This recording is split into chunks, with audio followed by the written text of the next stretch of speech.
Hello and welcome back to Summer Talks. I'm really glad you are here with me today. In this episode, we are diving into a topic that is spoken about constantly in modern wellness. But I have an impression that it is frequently misunderstood. I am referring to abundance. When you hear the word abundance, what immediately comes to your mind? Is it financial wealth, unlimited luxury, a life free of challenges? Think back to a goal you worked toward for months, maybe even years. Perhaps it was moving into a new apartment, landing a specific job, or finally obtaining something you've had on your wish list for a long time. In the moment you achieved it, the joy was vibrant and real. But if you look at how you felt just a few weeks or months later, chances are that extraordinary achievement had simply become your new normal. Or perhaps you have observed a different dynamic. Some people seem to possess every material comfort imaginable, but carry a persistent feeling that something is still missing. While others, living far simpler lives, radiate a strong sense of gratitude. This is a difference between scarcity and abundance mindset. Some time ago, I heard a beautiful definition of abundance that completely transformed the way I look at life. It wasn't about money or material goods. It was so simple. Abundance is getting what you need at the moment when you need it. When we allow that idea to settle into our awareness, it fundamentally alters how we view our daily lives.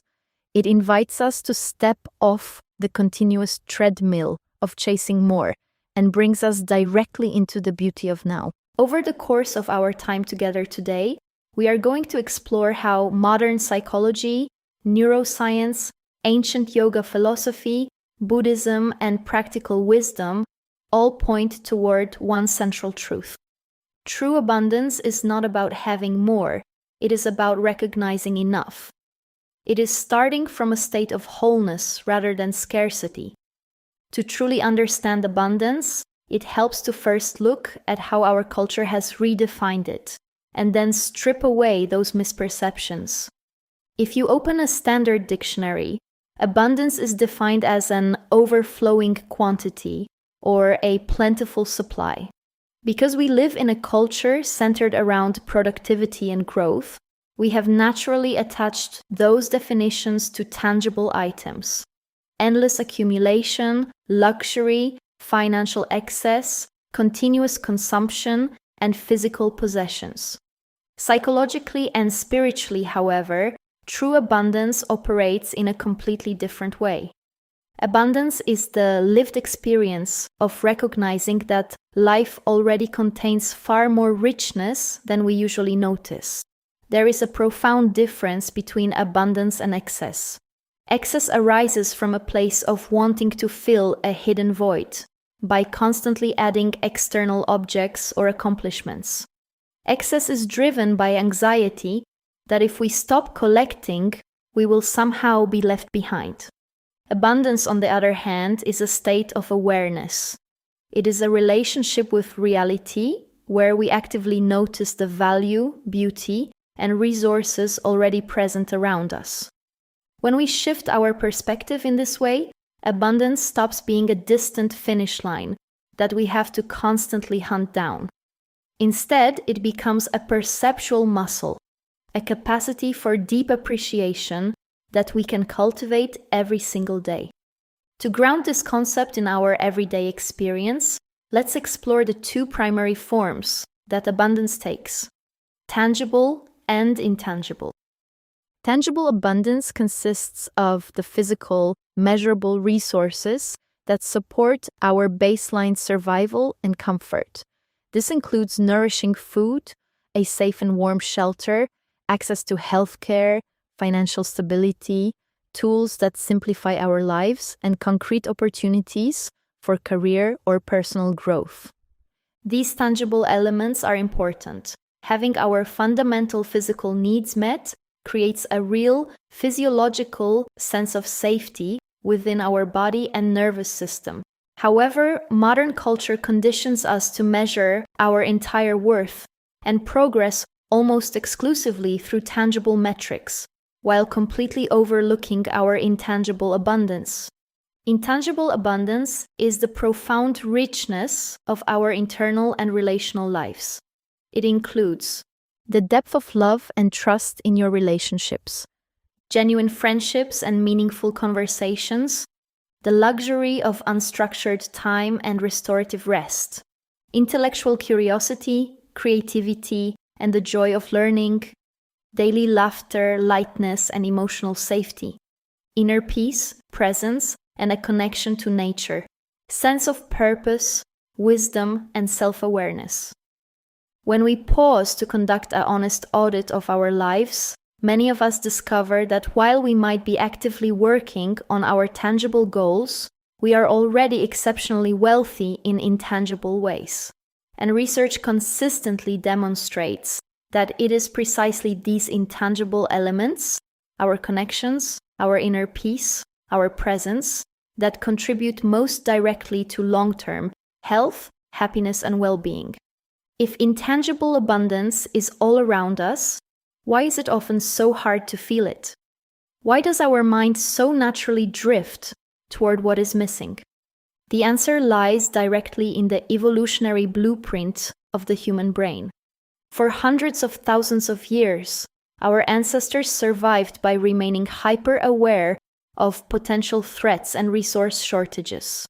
The brains that survived were the ones that constantly asked, where is the next source of food? Is there enough stored for winter? What danger is hiding in the shadows?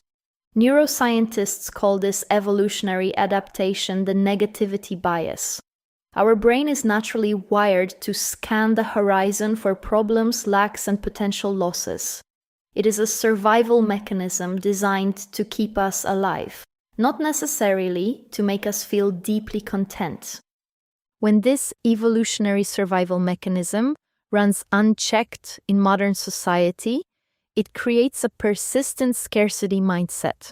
A scarcity mindset manifests as internal narratives like, there is never enough time, money, or recognition. I am falling behind my peers. Someone else's success takes away an opportunity from me. I will finally allow myself to feel complete once I reach the next goal. This is further amplified by a psychological phenomenon known as hedonic adaptation. As we mentioned earlier, our brains are remarkably efficient at normalizing new experiences. When we achieve something wonderful, the dopamine spike eventually settles and our baseline recalibrates. Without intentional awareness, we immediately move the finish line further down the field. An abundance mindset gently retrains these neural pathways. It is an intentional act of redirecting our focus. An abundance mindset recognizes that there is immense richness to appreciate right now, even while I continue to pursue growth. Another person's success is proof of what is possible rather than a threat to my own path.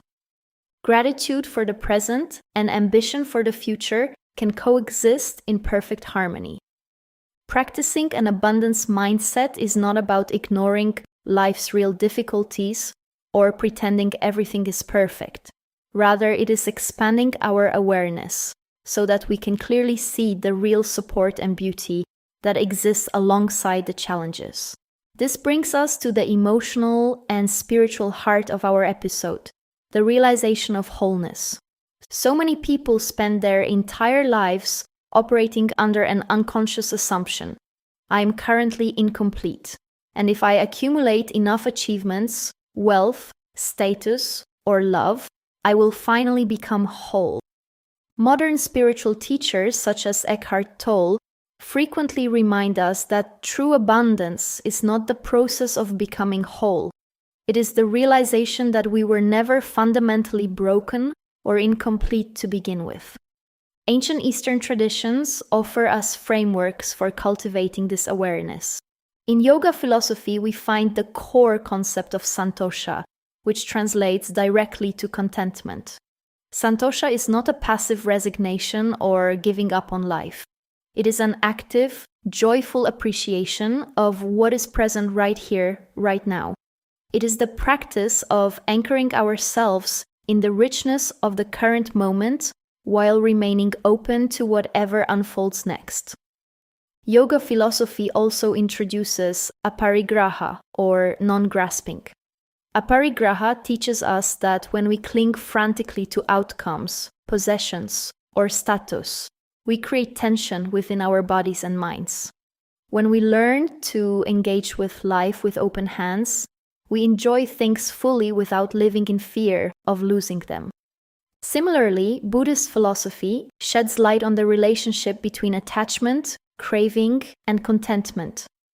Buddhism shows us that when our mind is constantly fixated on what we lack, we experience an internal friction known as dukkha or dissatisfaction. When we practice mindfulness, presence, and non-attachment, we begin to experience life not as a series of empty holes that need filling, but as an ever-flowing stream of moments to be appreciated. Striving, dreaming, and creating are beautiful expressions of being human. The transformational shift occurs when we grow from a place of inner fullness, rather than running away from an imagined inadequacy. What does an abundance mindset look like when it shows up in real, ordinary life? It doesn't require grand gestures or dramatic life shifts. Abundance often conceals itself inside very simple, everyday experiences.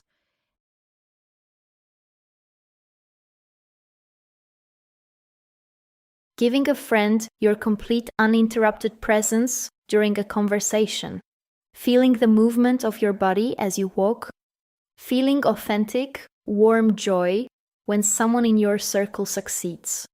Because abundance is a way of perceiving life rather than a static item we own, we can intentionally strengthen it through simple daily habits. Practice celebrating enough.